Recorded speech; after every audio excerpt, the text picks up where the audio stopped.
चलिए बच्चों, और बाकी बच्चे बहुत अच्छा कर रहे हैं क्लास 9th में। जितना भी होमवर्क दिया जाता है सारे बच्चे लगा करके उसको व्हाट्सएप ग्रुप में शेयर करते हैं।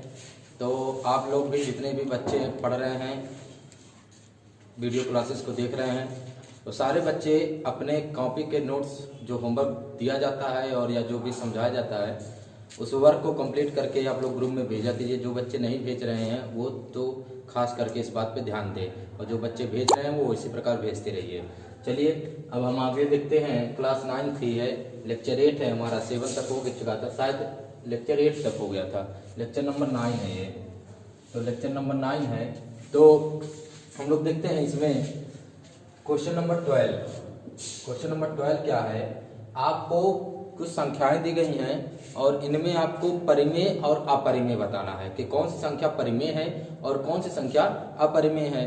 तो अपरिमेय बताया गया था, आपको अपरिमेय पहचान लीजिए, बाकी जो बचा वो परिमेय हो गया। तो चलिए देखते हैं। पहला जो नंबर है करणी में 23 है। करणी में 23 आप लोग जानते हैं कि करणी में जो 23 है वो कैसा है, अभाज्य संख्या है। कैसी संख्या है? 23 अभाज्य संख्या है, और अभाज्य संख्या का कभी भी वर्गमूल नहीं निकल पाता है। तो चलिए हम लोग देखते हैं, करणी में जो 23 है इसका वर्गमूल नहीं निकल पाएगा, इसलिए ये क्या हो गई? अपरिमेय हो गई। क्या हो गई? अपरिमेय हो गई। इसी तरह आप बता सकते हैं जो करणी में 225 है ये क्या है? करणी में 225 है। करणी में 225 है तो 225 आपको याद रहना चाहिए कि 225 का जो वर्गमूल होता है वो 15 होता है। आप अगर नहीं समझ पा रहे हैं तो इसको निकाल सकते हैं। 225 कट कर दीजिए तो देखिए किससे कटता है? 3 से। 3 सत्ते 21, 3 पच्चे 15, फिर 3 से, 3 दूना 6, 3 पच्चे 15, 25 कटता है 5 से, 5 25 और 5 कटता है 5 से। तो कितना हो गया? देखिए 3 गुणे 5 बराबर 15 हो गया, यानी 225 उसका वर्गमूल 15 हुआ। तो करणी में 225 कैसी संख्या हो गई? परिमेय संख्या हो गई। कैसी संख्या हो गई? परिमेय संख्या हो गई।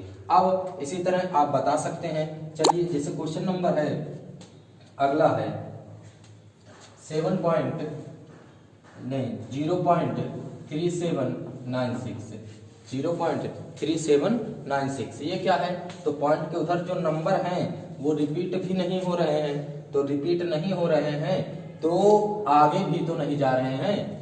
रिपीट नहीं हो रहे हैं उससे मतलब नहीं है, लेकिन आगे भी नंबर नहीं जा रहे हैं। इसका मतलब जब भी बताया गया था जब भी किसी नंबर के आगे डॉटेड नहीं होगा तो वो संख्या क्या हो जाएगी? आपकी परिमेय संख्या हो जाएगी। कैसी संख्या हो जाएगी? परिमेय हो जाएगी। क्यों? क्योंकि जब नंबर आपको पता है कितने नंबर हैं तो आप नंबर हटाइए और उसके बाई लगा दीजिए। जितने नंबर हटाए थे उतने जीरो निकाल नीचे लगा दीजिए, तो ये आपकी संख्या कैसी हो गई? परिमेय हो गई। तो इसी प्रकार से आगे कुछ क्वेश्चंस हैं, उनको आप परिमेय और अपरिमेय में छांटिएगा। चलिए आगे हम अगला क्वेश्चन देखते हैं।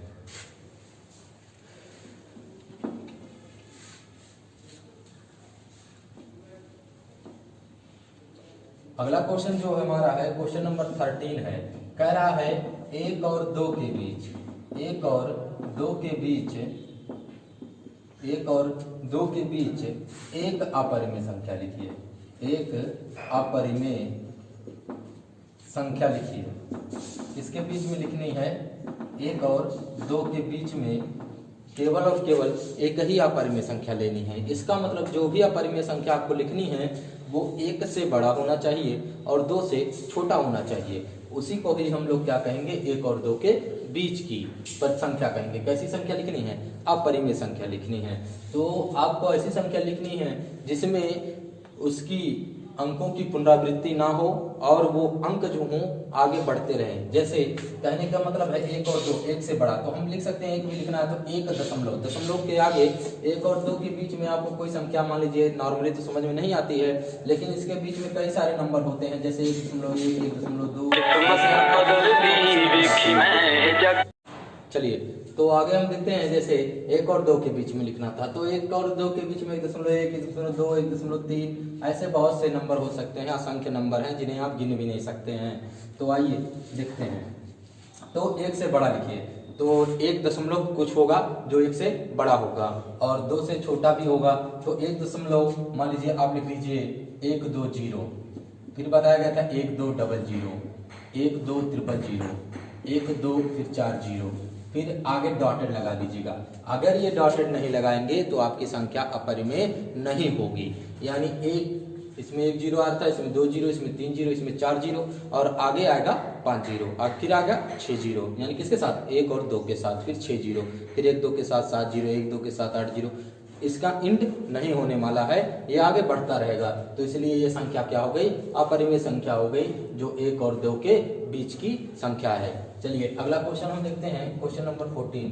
क्वेश्चन नंबर 14 है कि 1/3, चलिए इसको मिटा दिया जाता है फिर देखा जाता है।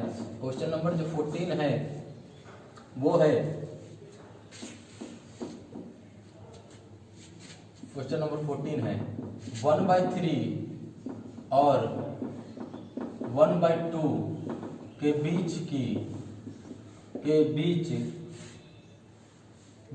3 परिमेय संख्या, 3 परिमेय संख्या लिखिए, 3 परिमेय संख्या लिखिए। किसके किसके बीच की? 1/3 और 1/2 के बीच की। देखिए उसमें अपरिमेय कहा गया था, तो परिमेय और अपरिमेय में एकदम क्लियर रहिएगा आप लोग। इसमें परिमेय कहा गया है, अपरिमेय नहीं कहा गया। तो 1/3 और 1/2, चलिए देखते हैं। सबसे पहले हम ले लेते हैं 1/3 और 1/2। सबसे पहले क्या करते हैं? सबसे पहला काम इनके एलसीएम को, मतलब इनके जो हर है इसको बराबर कीजिए।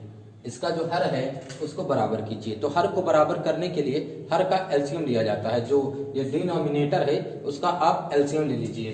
तो एलसीएम लीजिए 3 और 2 का। तो 3 और 2 का जब आप एलसीएम निकालेंगे तो एलसीएम आपका कितना आएगा? 6 आएगा। तो सबके बाई 6 बना लीजिए। तो देखिए 1/3, 3 को 6 बनाने के लिए 2 से आपको मल्टीप्लाई करना पड़ेगा। तो 2 से नीचे भी तो 2 से ऊपर भी। और आइए 1/2, 2 में आप 3 से मल्टीप्लाई करेंगे तो 6 बनेगा, तो 3 से ऊपर भी मल्टीप्लाई कीजिए। 2 बन जा 2/6 और 3 बन जा 3/6। अब देखिए, अब आपको जितने नंबर कहे जाएंगे परिमेय निकालने के लिए, आप उससे एक नंबर अधिक से गुणा करेंगे। जैसे 3 परिमेय संख्या कही थी तो 3 कहा गया तो आप 4 मानिए। लिखिए 4 से गुणा करने पर, इससे 4 से गुणा करने पर, तो गुणा आप ऊपर नीचे दोनों करेंगे तो कोई फर्क नहीं पड़ने वाला है। चलिए देखिए 2/6 गुणे 4 और 3 गुणे 4 बटे 6 गुणे 4, 4 से कर दिए गुणा कीजिए। 4 दूना 8 बटे 6 चौके 24 और 3 चौके 12 बटे 24, ये इतना हो गया। अब देखिए 8 बटे 24 और 12 बटे 24। अब देखिए 8 और नीचे का हर समान है, आपको नहीं देखना है। 8 और 12 के बीच में कितनी कितनी संख्या है? 8 के बाद 9, 10 और 11, मिल गई 3 ना, क्योंकि 3 ही कहा गया था। तो ये ध्यान रखिएगा, जब 3 संख्याएं कही जाएंगी तो एलसीएम बराबर होने के बाद में ही आपको गुणा करना है। सबसे पहला काम इसका जो हर है, एलसीएम नहीं हर, इसका जो हर है यानी डिनोमिनेटर है उसको आप बराबर करेंगे। पहले सबसे पहला काम डिनोमिनेटर को क्या करेंगे? बराबर करेंगे। बराबर करने के लिए आपको एलसीएम लेना होगा। एलसीएम जब ले लेंगे, जब इसका डिनोमिनेटर हर जो है बराबर कर लेंगे, तब आपको देखना है कितनी संख्याएं निकालनी है। 3 निकालनी है तो 4 से गुणा, 4 निकालनी है तो 5 से गुणा, 5 निकालनी है तो 6 से गुणा। आगे बताया जाएगा आपको कहां पे कैसे गुणा करना है। तो देखिए 8 के बाद 3 संख्याएं मिल गई, 9, 10 और 11। तो देखिए अब आप आंसर लिखिए 1/3, आप वही लिखेंगे क्योंकि उसी को हम बनाए हैं इतना बड़ा।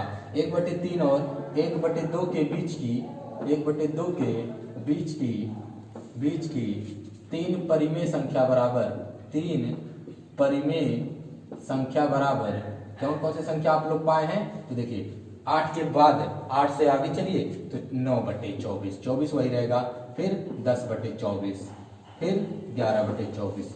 आप इसको छोटा भी कर सकते हैं काट के, जो कटे तो काट दीजिए। 3 से कट रहा है, 3 3 जा 9, 3 8 जा 24 हो गया। 3/8 अब नहीं कैंसिल होने वाला है, ये आइए 2 5 जा 10 और 12 हो गया। ये नहीं कटोगा तो इसको ऐसे ही रहने देते हैं। यानी तीनों संख्याएं आपको मिल गई। कौन कौन सी संख्या मिली? 3/8, 5/12 और 11/24। यानी 2 नंबरों के बीच में असंख्य संख्याएं होती हैं। कोई भी 2 संख्या उसके बीच में असंख्य, यानी गिनती आप नहीं कर सकते। तो जितनी भी आपको कही जाएंगी उससे एक नंबर ज्यादा गुणा करिएगा। चलिए आपको अच्छे से समझ में आ गया होगा। इसके आगे हम लोग क्वेश्चन देखते हैं। चलिए अब इसका स्क्रीनशॉट आप लोग ले लीजिए और अच्छे से इसको समझ लीजिएगा। अगला जो क्वेश्चन है 15 है, उसमें भी कहा गया है बीच की 3 परिमेय संख्या, इसको भी आप लोग निकाल लेंगे। कहा गया है फिर अगला क्वेश्चन है क्वेश्चन नंबर 16, 2 और 3 के बीच की 3 परिमेय संख्या, इसको भी आप लोग निकाल लेंगे। अगला क्वेश्चन है यदि कर्णी में 2 एक परिमेय संख्या नहीं है, कर्णी में 2 एक परिमेय संख्या नहीं है तो सिद्ध कीजिए कि 2 प्लस कर्णी में 2 एक परिमेय संख्या नहीं है। परिमेय नहीं है तो क्या है? अपरिमेय है। चलिए देखते हैं।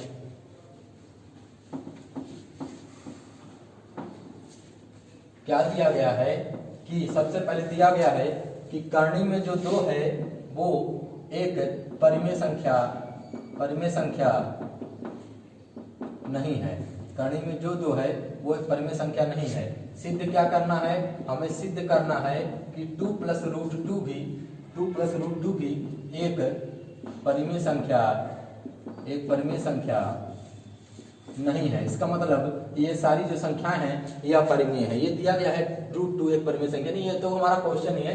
क्वेश्चन नंबर जो है हमारा वो 17 है। तो चलिए सबसे पहले क्या देखते हैं। हमें तो पता है √2 परिमेय है ही नहीं, अपरिमेय है। क्योंकि 2 का वर्गमूल अब निकल नहीं पाएगा इसका। और 2 प्लस √2 इसका मतलब है, कहने का ये मतलब है कि जब भी अपरिमेय में कोई भी कुछ भी जोड़ा जाए, चाहे परिमेय ही जोड़ा जाए, तो वो अपरिमेय ही आता है। इसका कहने का अर्थ ये है। चलिए देखते हैं, सिद्ध करते हैं। तो हम लोग यहाँ से सोल्यूशन इसका देते हैं। तो सबसे पहला काम जो स्टेप आपको ध्यान रखना है, जिसको आपको सिद्ध करना है उसको उल्टा मानिए। जैसे ये कह रहा है परिमेय संख्या नहीं आपको सिद्ध करना है, तो हम मान लीजिए ये परिमेय संख्या है। तो माना 2 प्लस √2 एक परिमेय संख्या है। क्या है? परिमेय संख्या है। परिमेय संख्या है। हमने मान लिया कि 2 प्लस √2 एक परिमेय संख्या है। तो परिमेय संख्या जो होती है वो p/q के रूप में होती है। तो इसको हमने मान लिया। इसलिए कोई भी परिमेय संख्या हो तो 2 प्लस √2 बराबर हमने मान लिया x, जहां x एक पूर्णांक है। जहां x एक क्या है? पूर्णांक है। कोई भी मान लीजिए, जहां x एक क्या है? पूर्णांक मान लिए हैं। कुछ भी नहीं मान सकते तो इसको मान लिए परिमेय संख्या है। 2 प्लस √2/x, x भी क्या है? पूर्णांक है। पूर्णांक एक परिमेय संख्या होती है। चलिए तो आगे हम देखते हैं। अब देखिए x एक परिमेय संख्या मान सकते हैं। p/q को भी हम लोग परिमेय संख्या ही लिखते हैं, तो p/q नहीं मानते हैं, x ही मानते हैं, आसान पड़ता है। अब देखिए आप x परिमेय हो गया और ये भी, इसको भी हम लोग क्या मान चुके हैं? परिमेय मान चुके हैं मानने के हिसाब से। अब हम इस 2 को ट्रांसफर कर देते हैं, 2 को। तो देखिए 2 किसमें है? प्लस में है। तो √2 बराबर x - 2 ये हो गया। अब देखिए चूंकि अब देखिए ये जब परिमेय था और 2 आप जानते हैं, अगर 2 √2 नहीं 2, ये 2 जो है ये रूट में नहीं है। तो 2 भी कैसी संख्या है? परिमेय है। तो ये भी परिमेय, ये भी परिमेय। और परिमेय में से जब भी कुछ घटाया जाता है या जोड़ा जाता है या गुणा किया जाता है, परिमेय में परिमेय को, 2 परिमेय हैं, अगर दोनों परिमेय को आप जोड़ देंगे, घटा देंगे, गुणा कर देंगे या भाग कर देंगे तो परिमेय ही आएगा। क्या आएगा? परिमेय ही आएगा। इसको आपको लिखना नहीं है। अब देखिए ये वाले को, अब देखिए तो परिमेय में से परिमेय को घटाएंगे तो परिमेय मिलेगा। लेकिन क्वेश्चन में आपके ये कर्णी में 2 क्या है? ये कर्णी में 2 परिमेय संख्या नहीं है। यानी कभी भी परिमेय अपरिमेय के बराबर नहीं हो सकता है। अब